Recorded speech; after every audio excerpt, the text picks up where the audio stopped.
Hi, Jim Ziegler, the Alpha Dog, and we've got one spectacular show for you today. Extended service contract sales. Now, this is the most important sale in the entire F&I process. More important than rate, because rate can go away. More important than gap, although gap has a higher payout usually. Service contract is what they are least likely to cancel, what they see the most value in keeping. And it has a greater frequency of payout than your car insurance, so you pay 3 to 10 times as much for. So think about that. And one thing I want to get out really early is we do not call it an extended warranty. I have been in the car business 47 years. I've been in 1,000 dealerships, and everywhere I go, I hear people say, well, let's get the extended warranty. It is illegal to call it a warranty. It is not a warranty. The Magnuson-Moss Warranty Act specifically says that if you're going to call something a warranty, it must be, number one, provided by the manufacturer, which some of the service contracts are. Number two, it must be given to everybody that purchases the same product. Okay, extended service contracts don't meet that criteria. Everybody doesn't get one, and it must be free. That certainly doesn't make the criteria. So to be called an extended warranty, it would have to be given to everybody, it would have to be free, and would have to be provided by the manufacturer. So extended service agreements only meet 2 out of 3 criteria. So it's not an extended warranty. Now, actually, I don't like to call it an extended service agreement. I like to call it a parts and labor agreement. Now listen to my word tracking here. The words you say are your toolbox. And there are certain words that I use called semantics. Semantics is the science of using words that have a greater psychological effect. They affect people in a more pleasant way. So I call the extended service agreement the parts and labor agreements. And will you say, Ziegler, is that deceptive? No. If you go to Best Buy or any department store, they call it a parts and labor agreement. They don't call it a service contract. So that is what most consumers are used to hearing, parts and labor agreements. As a matter of fact, I have been known to call it a parts and labor program. You heard me. A parts and labor program. And sometimes when I'm down in Central Florida, where we have a lot of retirees, I will say, Mr. Customer, that includes enrollment in our parts and labor program. I enroll people in a program. I don't sell them a contract. People would much rather be enrolled in a program than sold a contract, especially senior citizens, of which I am one. You know, senior citizens would much rather be enrolled in a program than sold a contract. They enroll in everything. I know I do. So anyway, let's see who we got in the live audience today. First of all, an old friend of mine, not physically old, but a person who's been a friend of mine for a long time. Hello, Melissa Skinner. How you doing? Turn your microphone on. Can't hear you. There we go. Sorry, I was double teaming it here. Can you hear me now? I can hear you now. Okay, glad to have you aboard. Let's see who else we got in the audience. Repeat, Dave Sosnowski. Hello, how are you? Good afternoon, Jim. Thanks for doing this again. Did you get benefit out of last week? I did, with the Federal Trade Commission. Definitely perked some interest and got people from their phones and perked up a bit. How to present the menu. Let's see who else is in the audience. Now, here's a friend of mine, Jennifer Briggs. How you doing, Jennifer? I am doing great, Jim. How are you? One of the most brilliant women in the galaxy in the car business. I see you're working in a dealership. I see you got all your training material on the board behind you. Always, constantly, lots and lots of training material. I'm so old school. If I don't have a whiteboard, I get lost. Well, you got to have a whiteboard. Well, let's see what we can do here. Okay, we're going to be talking about extended service contracts, parts and labor agreements. Let's put the book on. If you don't have the F&I Mastermind book, you can purchase that book if I didn't give you one already. ZieglerAutofinance.com. It's a download. So let's take a look. Now, first of all, one thing you need to know about the extended service agreement, the parts and labor agreement, is in most states, it's negotiable.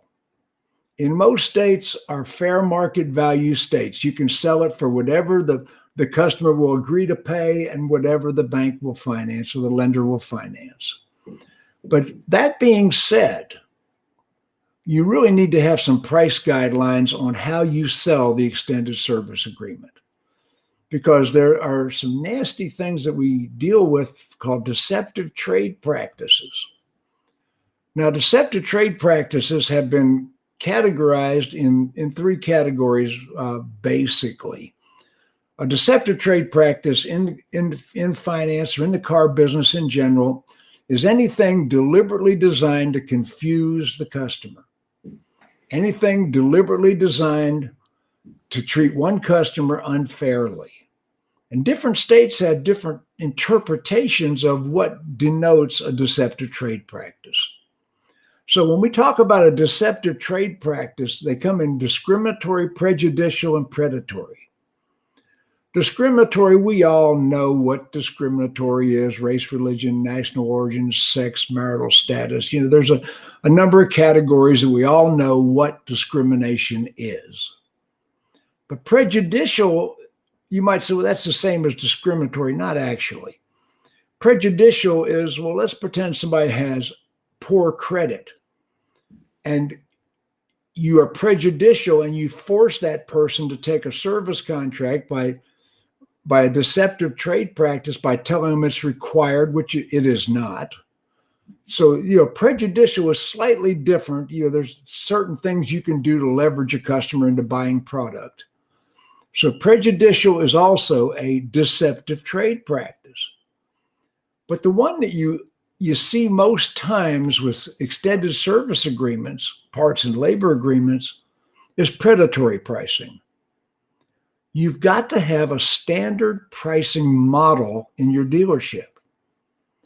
Even though there are states like Florida where it is considered an insurance product and you must sell it to everybody for the same amount, it is non-negotiable. But the majority of states are fair market value negotiable states. So if you sell it for X number of dollars, and I'm not going to do price fixing in this video, but if you do it for X number of dollars, then all of a sudden you sell it to another customer for $3,000 or $4,000 over fair market value. Now, that doesn't mean you have to sell it for manufacturer suggested. What it means is you must have a set amount of markup, whether it's a dollar amount or a percentage amount. And it can be as high as you like, because one thing you can do in fair market value states is you can negotiate down. You just can't negotiate up. So everybody must be given the same price. And of course, different cars have different prices of different levels of extended service agreements. So how do you do that? You might say, well, we're going to mark this up $800 over true cost. Now, I'm not price fixing. I just use that as an example. You might have a dealership policy where every service contract is marked up $800, $1,000, I don't care, $20,000 if you think you can get away with that. But you have a set amount that every consumer would be offered, or a certain percentage. You could say, we're going to mark up every service contract 80% over cost. So, of course, you can negotiate down from there, but every customer must have the same starting price on the same service contract. Everybody got that? Melissa, did you pick that up? Yes. Okay, so you got a good feel for that. Yeah. Okay. Let's take a look at this. Fair market value. You never sell a service contract for more than the pre-established dealership markup. That's the first thing I want to get out there right now. Okay, why do I call it a parts and labor agreement? Once again, I call it a parts and labor agreement because that's what every department store, every Best Buy, everybody in the world is calling their extended service agreements, parts and labor agreements.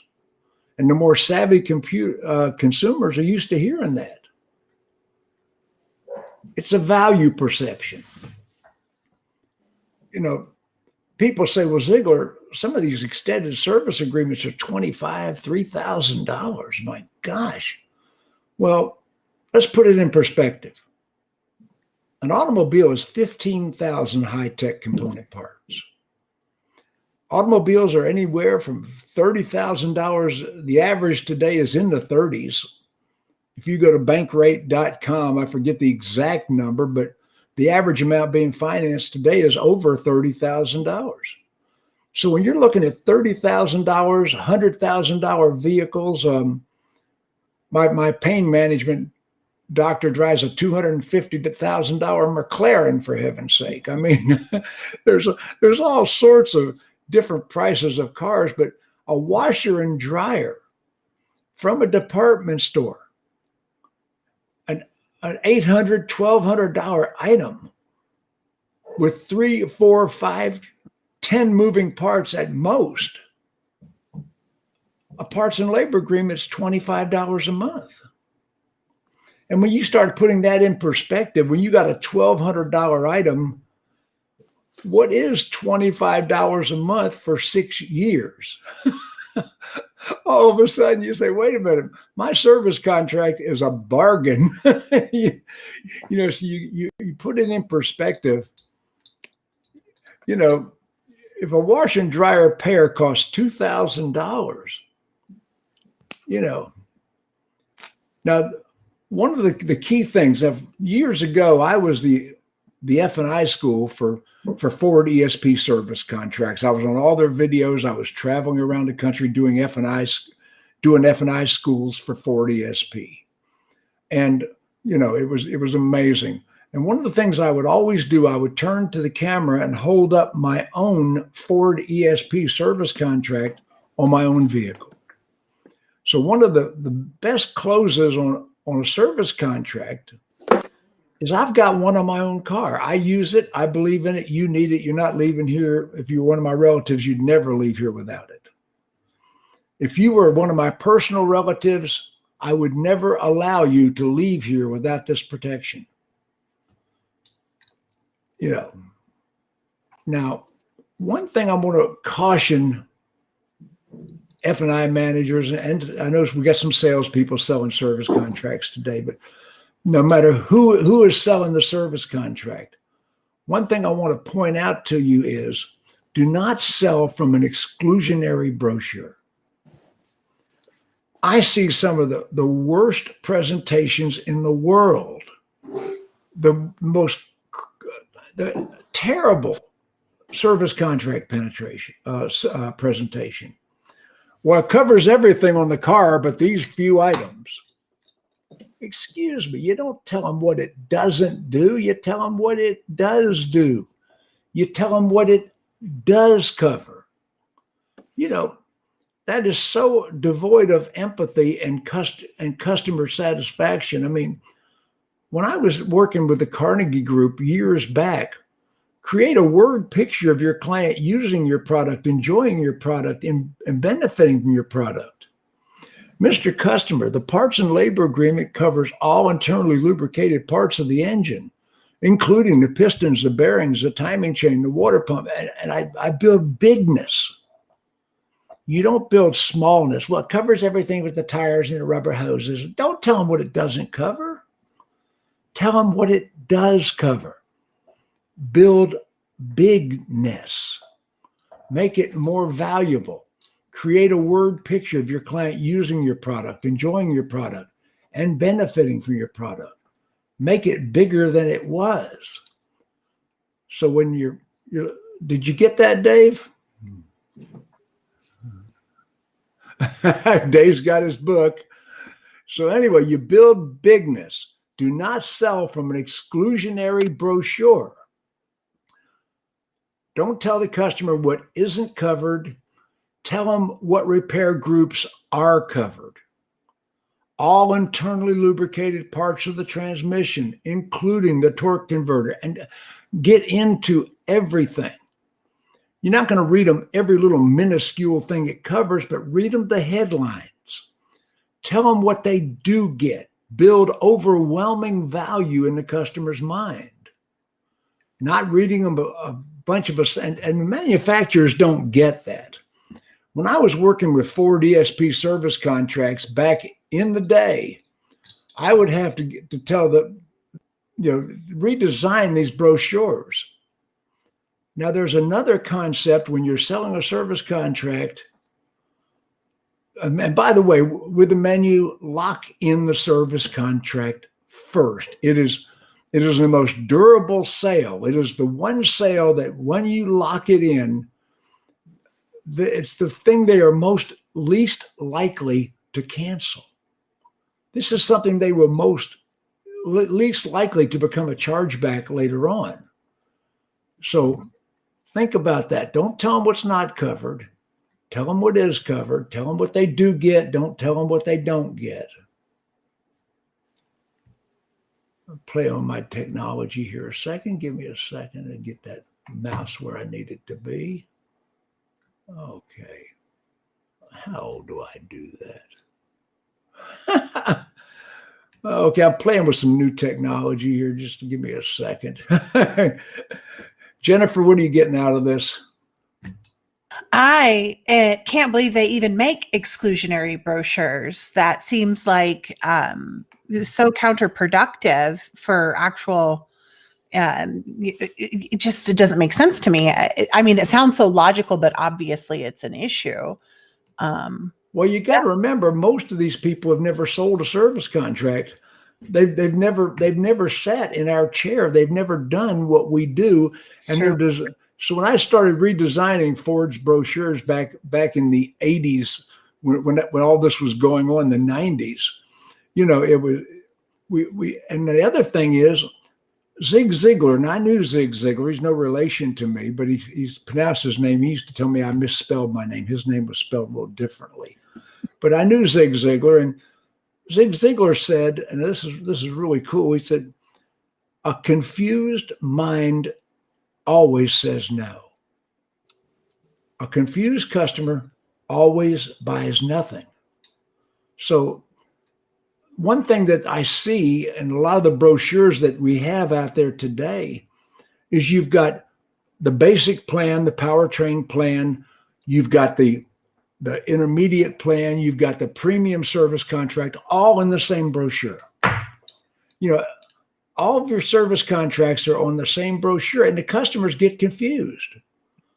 A confused customer buys nothing.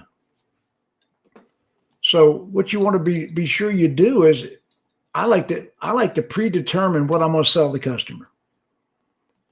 I've already investigated the customer. I got a good feeling on what they will buy, and I'm going to present one service contract to that consumer. I'm not going to present a whole lot of options. I'm not going to show them the powertrain, then show them the intermediate plan, then I'm going to show them the premium plan. I'm not going to do that. I'm going to show the customer the plan I selected. And by the way, I generally sell them the premium service contract with the most coverage. 6-year, 7-year, 100,000 miles, premium coverage. Now here's your word track, Dave, Melissa, Jennifer, get you ready for this.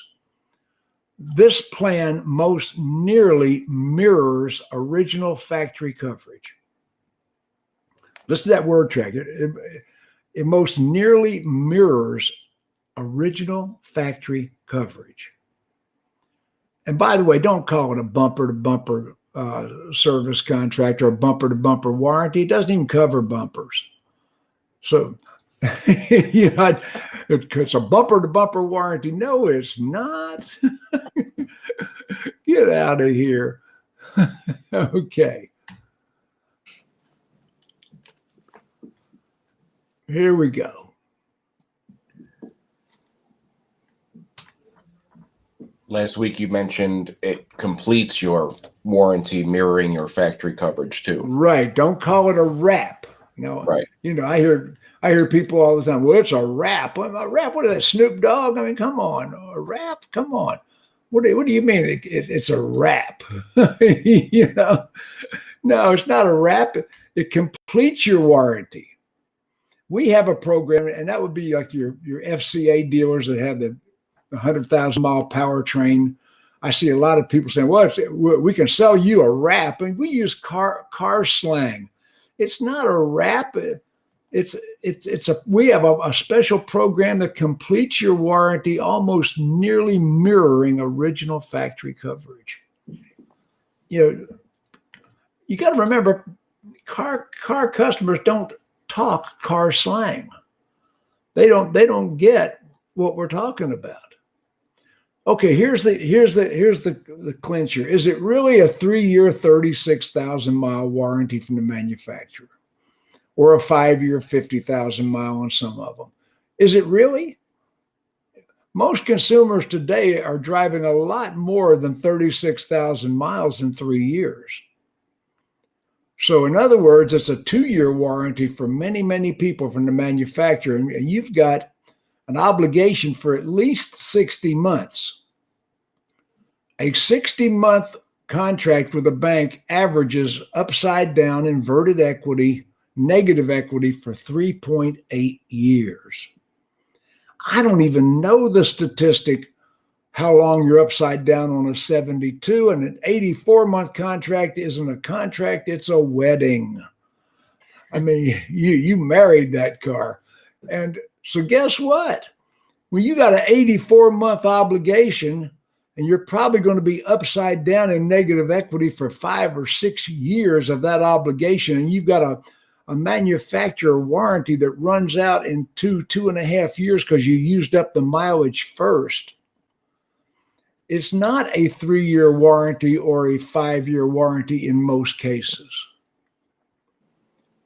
You know, so with 20% of our loans today over 72 months, and I don't know how many are approaching 84 months, if they're driving more than 18,000 miles annually, they've got a 2-year warranty from the manufacturer in most cases. You know, and the manufacturer warranty, Mr. Customer, only covers the lowest risk period of ownership. Now listen to this. This statistic is really cool when you say it the right way. Listen to the word tracking I'm about to use. Mr. Customer, during the first 3 years of the average car's lifetime, 70% of repairs are under $150. However, during the second 3 years, more than 70% of the average car's lifetime repairs will be more than $850 in the second 3 years. Now, notice I used years and not miles in that example, and you must say it that way. During the first 3 years of the average car, now the average car today is over $30,000. We're talking new vehicles, we're not talking pre-owns. During the first 3 years of the average car's life, 70% of the repairs are less than $150. The manufacturer is not really rolling the dice on the factory warranty. And when they give you 100,000 miles on the powertrains generally, you know, we're seeing 200 and 300,000 miles on some of the powertrains today. That's not a roll of the dice for the manufacturer either. So when I tell a customer, sir, you know, you've got 3 years from the manufacturer, but 70% of the repairs are going to be less than $150. The high risk period of ownership is that second 3 years, starting at 42 months. Somewhere around 42 months is the highest part of a car's repair curve. And you can talk to your service manager about that and get some more statistics to back that up.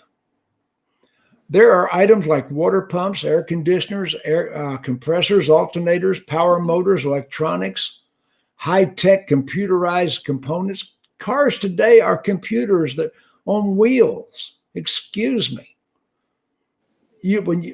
Cars today are not repairable. That's one thing I always tell a consumer in the finance office. What do you mean it's not repairable? Cars are modular. It's like those laptops where you had all these laptops. You don't know where those laptops ended up. You've probably had 10 laptops in your ownership period. You don't know where all those laptops are because you don't repair them. You throw them away. They're modular. And cars are the same thing. The dash components, especially, now listen to this, liquid quartz crystal computerized digital instrumentation display systems. Repeat that back to me, Melissa. Right? That's a mouthful, isn't it? Yeah. Mr. Customer, the most expensive repair on an automobile today is the instrument cluster. Yep. And the instrument cluster is highly computerized. You know, any one of 9 onboard computers is a $1,500 to $2,000, $3,000 replacement item. Transmissions are, you've got to know the dollar amounts that it takes to replace items in the car. You've got to be able to drop these in a conversation. So the liquid quartz crystal computerized digital instrumentation display system, I've had a lot of Corvettes. I've had probably 9 Corvettes in my lifetime of owning cars. And the 1984 Corvette had the most spectacular. It was a terrible Corvette, but it had a spectacular dash. I mean, you sat in that thing, you thought you were sitting in a pinball machine. I mean, lights everywhere. And that dash was about a $5,000 replacement. And you notice General Motors doesn't do that anymore. So anyway, so, you know, you're looking at the first 3 years, 36,000 miles, limited expense. The second 3 years, a lot of expense.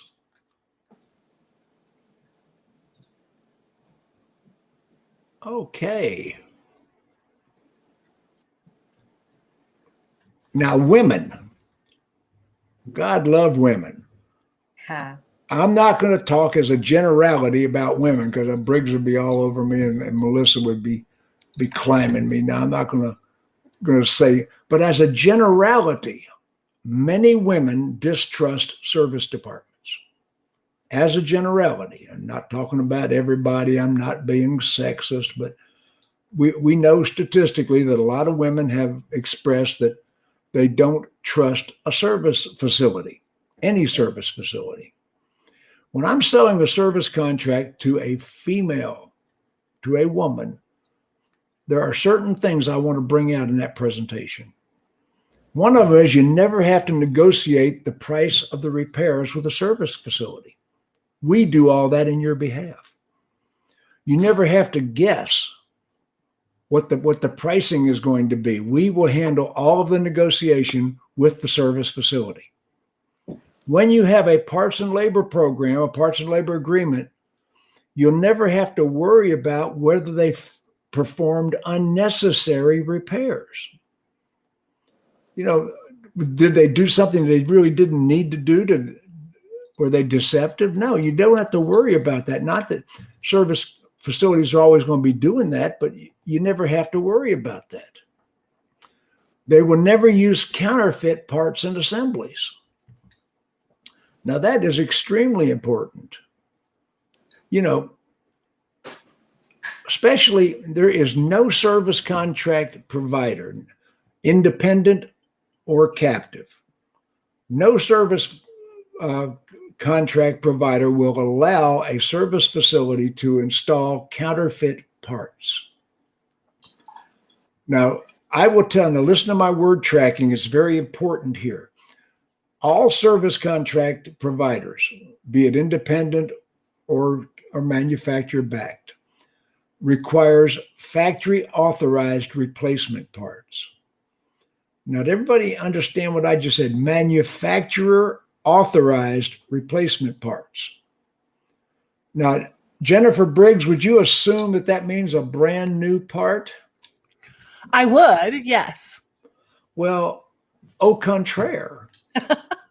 It actually, with, say, Ford Motor Company's service contract, or ESP, they allow a rebuilt water pump, if it's been manufactured, rebuilt, to be installed as part of a warranty repair or a service contract repair. Did you know that? That's a factory authorized replacement part. Now, a Fram oil filter is not built by all the manufacturers, but a Fram oil filter is a factory authorized replacement filter for many. And the manufacturer has agreed that that's factory authorized. So the word factory authorized is not the same as factory brand. Everybody needs to understand that when I say that. All service contract companies, independent or manufacturer backed, they generally always insist on manufacturer authorized replacement parts, not counterfeit parts. And counterfeit parts generally get people's attention when you say that. Mm-hmm. So we've got trip interruption on most service contracts today. If you break down away from home, and the consumer say, well, I'm a mechanic, or I have a mechanic. Well, what if you broke down in Disney World this summer when you're taking your family, when you finally broke out of the COVID lockdown and you got down to Disney World and your car broke down in Orlando? Do you have a mechanic down there? We do. And it's covered under your parts and labor agreement. This is a national plan. That is a big thing that I have to stress to the consumer. You might have a local mechanic. And if your local mechanic is certified, we'll pay them. Because now that's not with a manufacturer-backed parts and labor agreement, by the way. If it's a General Motors plan, they generally want you to have it repaired at a General Motors shop. But if you're selling an independent, they will pay your independent mechanic, your personal mechanic. Okay, let's talk about this. This is one of my best things I ever invented. Dave, are you getting good value so far? Yes, sir. Thank you. Fantastic. This is going to be the strongest close I ever invented for selling service contracts on pre-owned vehicles, selling VSC, vehicle service contract, parts and labor programs on pre-owned vehicles. Whether the dealer is offering some amount of warranty or not. This is my strongest close. You want to see this, Briggs? Yeah, I'm leaning. Do you really? Okay.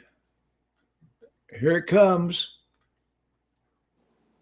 Somebody tell me what this is. Implied warranty buyer's guide. It's the buyer's guide. It's got to appear in the back of every used car you sell. This is one of the greatest tools for selling an extended service agreement, a parts and labor agreement on a used car, and most F&I managers just sign this thing off. I want the sales professional to bring me the original off of the used car that they actually selected. Okay, understand. I want to see the exact one from the window of the used car they bought. I want the sales representative to bring me the buyer's guide from the exact car they're buying. And by the way, I want it printed on both sides. We talked about buyer's guides. I was teaching a class yesterday at Northwood University for general managers, and we're talking about buyer's guides, must be printed on both sides. And some people are not. So I want the sales representative to bring me the buyer's guide. And this is what I'm going to tell the customer about the buyer's guide. Now, Mr. Customer, the manufacturer has given you a limited warranty, implied warranty, whatever, full warranty. We'll pay 50% of parts and labor. you know, for the first 90 days, whatever warranty the dealer has put on the used car, no warranty at all, as is, however you have sold the vehicle, that's the first thing I'm going to review with the consumer. Mr. Customer, I'm going to say to the customer, Mr. and Mrs. Customer, what do you understand the warranty on this car to be? What is your impression of the warranty that we're giving you? What do you think we're giving you? Then look at this. Does everybody, and this is an actual buyer's guide, does everybody see where it says service contract about halfway down the buyer's guide? Melissa, had you ever looked at that before? I actually have not looked at the small print on one. Well, you need to, because I'm going to tell the customer. Now, Dave, make notes here. Mr. Customer, Mr. and Mrs. Customer, pay attention. I'm required by law to disclose this to you. Ah. A service contract is available at an extra charge on this vehicle. I've checked that off. And I'm required to tell you that a service contract is available. Would you please initial that statement that I checked that off and I didn't withhold that information from you? As if I would. I love that. You like that? Okay, a love service contract is available in this vehicle. That's printed on there by the federal government. I didn't put that on there. Think about this. This form is a federal government form. Mr. Customer, and I tell the customer, do you remember from last week, Dave, what the disclosure is? This is a mandatory disclosure required by the Federal Trade Commission.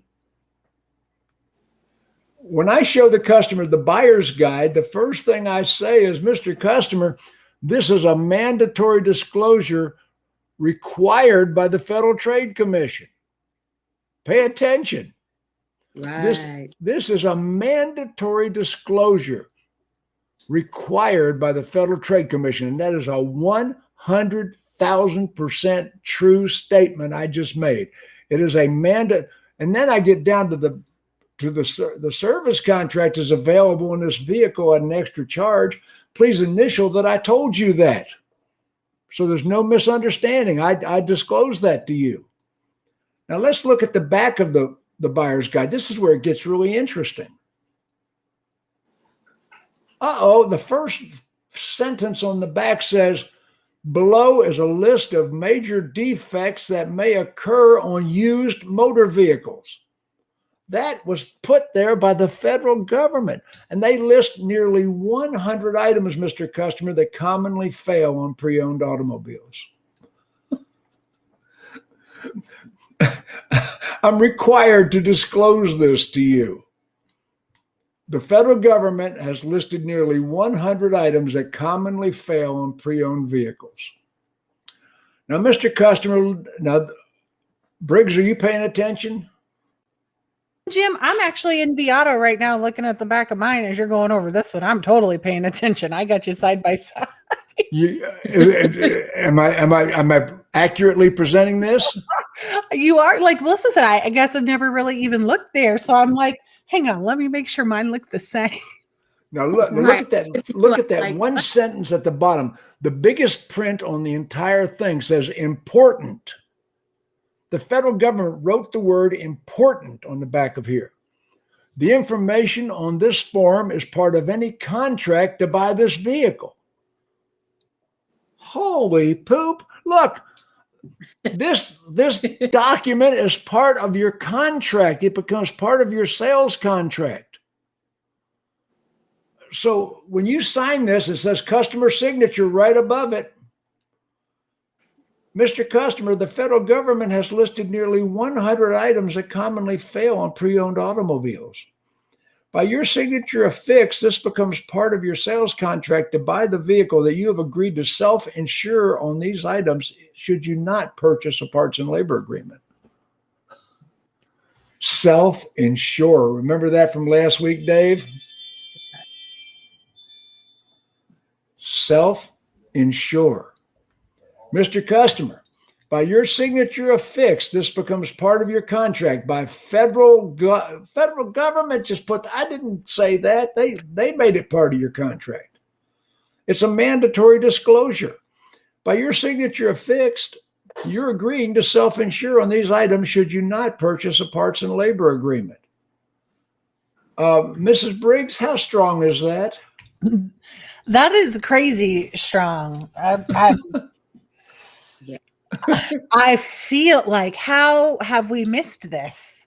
And so many, I mean, yeah. Isn't it really something? It is amazing. This is the best close I ever invented. And I know other people are using this close now. I've heard it's seeped into some other F&I schools, but I can prove beyond a shadow of a doubt I invented this close. And Dave, what do you think? In my experience, I mean, we always went over that, but it was almost something that you wanted to avoid because you didn't want to give the customer doubt in purchasing the vehicle itself. It was almost like, yeah, it's there, but I don't want to pay too much attention to it. But the word self-insure, when you tell a consumer they're self-insuring, which is a true statement, you remember, I believe in the service contract. I believe in it. You need it. And if you were one of my personal relatives, you would never leave here without it. Remember that close. If you were one of my personal relatives, you'd never leave here without it. So anyway, the parts and labor program is one of the strongest things we sell. And, you know, this is unbelievable. Now, here we go. Let's go over some common objections. Mr. Ziegler, I had a service contract on my last car and I never used it. Well, that's great, Mr. Customer, Mrs. Customer. Hopefully you never need to use it on this car, but in the event that you do, chances are it'll pay for itself many times over. Now, Dave Sosnowski, let me ask you a question. Are you a married man or a single man? Married with 3 beautiful daughters. Okay. Have you made any provision to take care of your family in the event of your untimely death?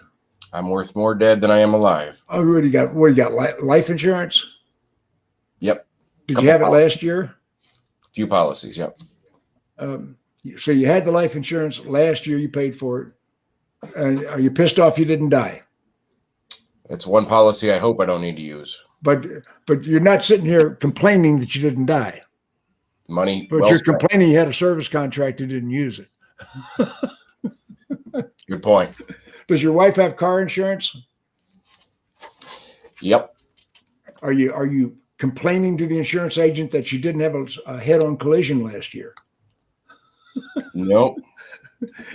But you paid 3 to 10 times as much for the car insurance as you would ever pay for a service contract. So once again, you see the value I'm building in the service contract. I had one on my last car and never used it. Well, you had life insurance. You never used that either. And you're not pissed off you didn't die. And by the way, if they don't have a sense of humor, don't even go there. You know, read your customer. Read your customer, please. Okay, here we go. Hopefully they're laughing right now. Okay. I trade my cars frequently. I probably won't keep it for the complete term of the loan. Mr. Customer, our coverage is extremely flexible. As a matter of fact, this program is designed for people just like you. You only, with a service contract, you only pay for exactly what you use. Now, everybody listen very carefully. Service contracts are refunded pro rata, based on miles or term, whichever the greatest percentage of has elapsed. Unlike other insurances that are refunded based on the rule of 78ths, where you pay a lot in the beginning and a little bit at the end. Or table plan. Exactly. With a service contract, the refund is based on miles or term, whichever the greatest percentage of has elapsed. So in other words, if you used up more of the miles percentage-wise, the refund would be based on miles. But if you use more of the term and less of the miles, then the refund would be based on term. If you had a 5-year, 50,000-mile parts and labor agreement and you used 4 years of it, that means you have used 80% of it unless you used 80% of the miles. So you would get a 20% refund. So, Mr. Customer, with a parts and labor agreement, it's too much money. No, sir, it's not too much money. Matter of fact, what it says right on the contract, $2,500. Mr. Customer, that $2,500 is a fictitious figure. What do you mean it's fictitious? Right there on my contract. Mr. Customer, that $2,500 is only how much you would pay if you kept it for the full 7 years or the full 100,000 miles. Because any unearned part of the premium is refunded to you or the bank and comes off your loan. You will never pay for any amount of the parts and labor agreement you didn't use. You only pay for exactly what you use as you use it. The only reason we built additional miles and term into it is because it makes your car more valuable when you sell it to a private party, should you do that. A transferable warranty makes your car infinitely more valuable in every one of the 3 major books that we value used cars. So, in other words, by having excess miles and excess terms, which you're never going to pay for, you have a car that's more valuable because it has a transferable service contract. And most service contracts, I can't think of one that isn't transferable to the next owner. So you can transfer that coverage to the next owner and sell it with the car. Makes your car more valuable. Let's take a look. Well, I'll take my chances. How many times have I heard that? Well, Mr. Ziegler, this car is a Honda. Mr. Ziegler, it's a Honda. Your salesman just stood out on the parking lot and told me this car could take a direct ground zero nuclear hit. And now you're telling me my car is going to break. Yes, sir. Your Honda is 15,000 high-tech component parts: plastic, metal, rubber, glass, space-age materials, welded, stapled, riveted, glued, fused together by human beings and robots. Some of these parts moving at speeds in excess of 10,000 RPMs, less than 3,000th of an inch of clearance, 1,000th of an inch of lubrication, rubbing and abrading against each other, creating high levels of heat with more than 1,000 times the computer memory we put Apollo 11 on the moon with in 1969. Repeat that back to me, Melissa. Yeah, I wish I I could was you to in my repeat head, it. man, I wish my mind would go that fast. I'm going to say it again. I've said it so many times.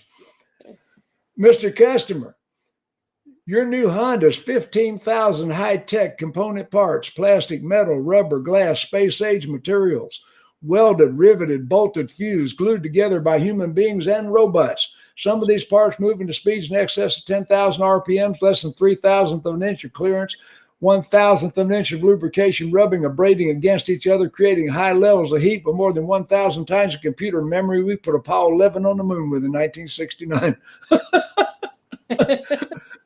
If we built this car 98% perfect, 300 parts would break. If we built this car 99.9% perfect, 15 parts would break. That word track is in the book. Matter of fact, it's right there. Let's see, here it comes. Memorize that word track. That word track, I've had customers sit there and watch me do that word track, and they're dumbfounded. I've had customers sit there and go, damn. I'm pretty sure that's what I was doing. 15,000 high-tech component parts: plastic, metal, rubber, glass, space-age materials, welded, bolted, riveted, fused, glued together by human beings and robots. Some of these parts moving speeds in excess of 10,000 RPMs, less than 3,000th of an inch of clearance, 1,000th of an inch of lubrication, rubbing, abrading against each other, creating high levels of heat with more than 1,000 times the computer memory we put Apollo 11 on the moon with in 1969. You get that word track down, you got it synced. I've had customers just burst out laughing when I did that. I mean, part of being a great F&I manager is having a great sense of humor and making the customers share that experience with you. Yes. You know, we built a great car, but if it was 99.9% perfect, 15 parts would fail. It's our willingness to stand behind the cars we manufacture that makes it so valuable. Here we go. Will you only pay for exactly what you use? Well, Mr. Ziegler, I got 3 years to buy this parts and labor agreement. I can buy this anytime in the next 3 years.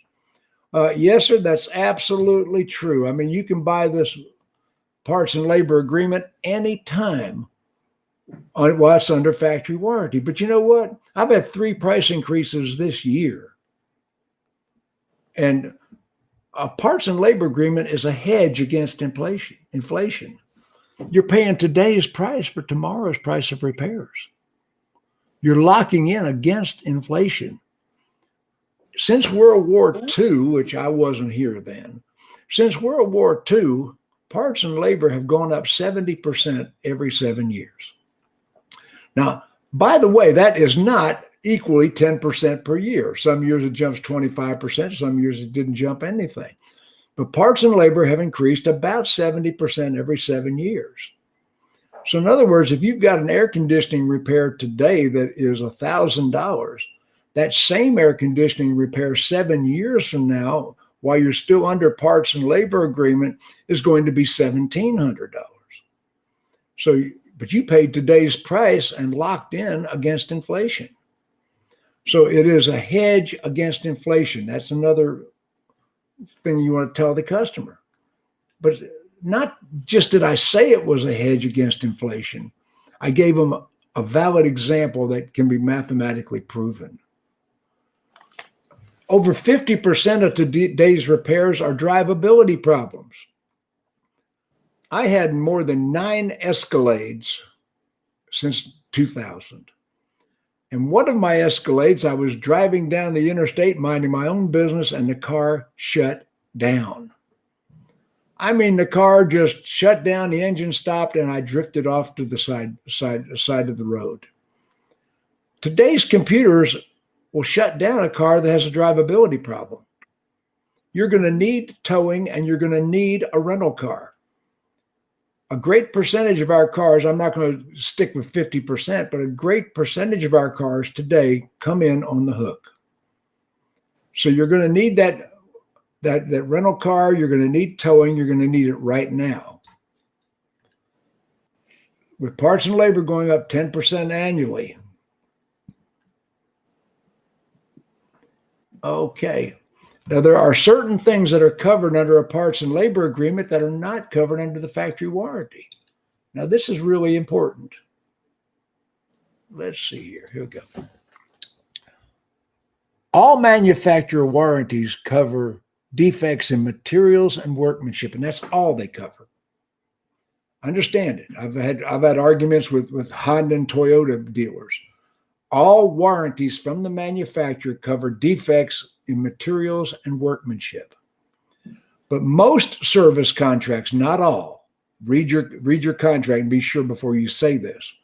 Some of them cover 2 things that even during the factory warranty period that the factory warranty does not cover. And that is consequential damage.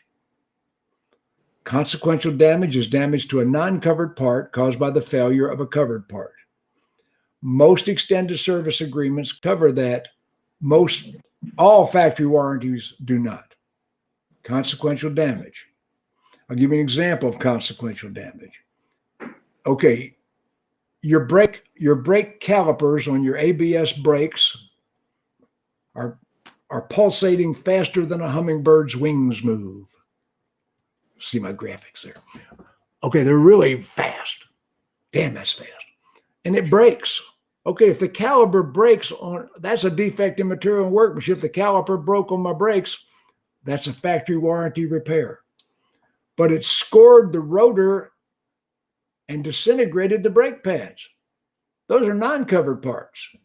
Extended service contract would cover and factory warranty would not. Everybody sees non-covered, factory warranty covers materials and workmanship.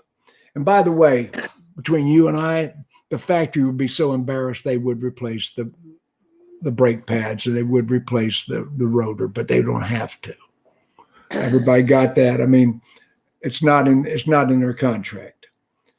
So consequential damage is covered under most service contracts. I've seen some that didn't, but most service contracts do cover coverage to a non-covered part damaged by a covered part's failure. And the other one is wear and tear. McPherson strut suspension doesn't wear out. It doesn't break. It wears out. There are wear and tear items. Wear and tear is not covered under factory warranty. Alternators don't break. They wear out. There are wear and tear items that the manufacturer warranty does not cover. So wear and tear and consequential damage are covered under most service contracts, are not covered under most manufacturer warranties. Well, I've got a friend that's a mechanic. What? I think I covered that already. Well, great. Let's see if your friend will cover this vehicle.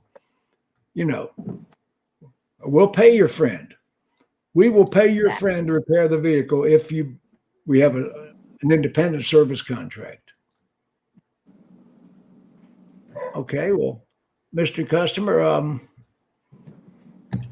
what if I offered you $2,500 for your warranty and bought it back from you? What do you mean? I'll give you $2,500 today and buy back your factory warranty. You want to buy back my factory warranty? Yeah, you leave here today with no warranty, but I'll give you $2,500. I wouldn't do that, even though the average repair is under $150. So you must think that second 3 years is really valuable. You know, I've challenged customers that way in the past. Well, I'm a mechanic myself. Oh, great, Mr. Customer, you're a mechanic. I am so glad you're here. We're having trouble with this new mid-engine Corvette. Would you show us how to fix that thing? So anyway, Mr. Customer, my dealership every year has to buy $30,000 of specialized tools that only fit this year's model. Do you have a set of those at home, Mr. Customer? We did have a set stolen. Yeah. Do you have a set of those at home? Yeah. But let me see if you got a set of those. I've got one on my own car. And then the final close, Mr. Customer, I've heard all the reasons you don't want the parts and labor agreement. You want to pass on this protection. But the truth of the matter is, Mr. Customer, I believe in it. You need it. If you were one of my own relatives, I would never allow you to leave here without purchasing it. That word track is the strongest word track you will ever use. If you give me any opportunity, I'm going to make an aggressive effort to sell it to you. Now, that's my presentation on extended service agreements. Let's go around the room a second before we sign off here today. Melissa Skinner, what'd you get out of that? Wow, a lot, but the buyer's guide just really blew me away because I do those all the time, and I can't believe I didn't even pay any attention to that. That's crazy. And then the locking in parts and labor ahead of inflation. That's an amazing close. So I got a lot out of it. That's just two off the top of my head. I threw a bunch of closes in a short 1 hour, didn't I? You did. I got a whole, got 3 pages of notes. Dave, what'd you get? Well, I think I got about 7 pages of notes. And the buyer's guide for sure. Not even thinking about that more strongly on a pre-owned vehicle, because even selling Toyota, I always carry the current model year warranty book. And I talk to people all the time. They know the books are in the glove box as sales and F&I people, but they never grab them and read them. And it'll show right in there what is not covered and incidental consequential damages associated with the vehicle failure. It's all right there. Doesn't cover consequential damage. That's a Toyota.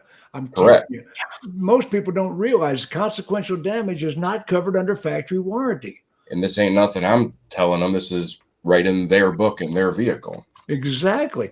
But all service contracts or most service contracts cover consequential damage during the factory warranty period. That's a strong application for it. If you live in Michigan, as some people do, and you got a snowbank and you spin the tires and burn up the transfer case, that is excessive wear and tear. I have seen service contracts pick up the transfer case because they spun their tires in the snowbank. But the factory warranty wouldn't. Right. Let's see what Briggs got out of this. Jennifer Briggs. I feel like a slacker because I only have 3 pages of notes right here, but I feel like these are all really good notes. What did you get? I think even just taking it back to the very beginning with the parts and labor program. Yes. I'm using that from now on. Now this package is our platinum package. It includes enrollment in our 7-year, 100,000-mile premium parts and labor program. Yeah. And when I'm disclosing the contract, and I'll say, Mr. Customer, and as we discussed previously, I'm going to teach that in coming weeks. That's one of the strongest closes when you're doing a contract. As we discussed previously, this contract does include enrollment in the 6-year, 100,000-mile parts and labor program. Part of my contract disclosure, as we discussed previously. Okay, what else you get?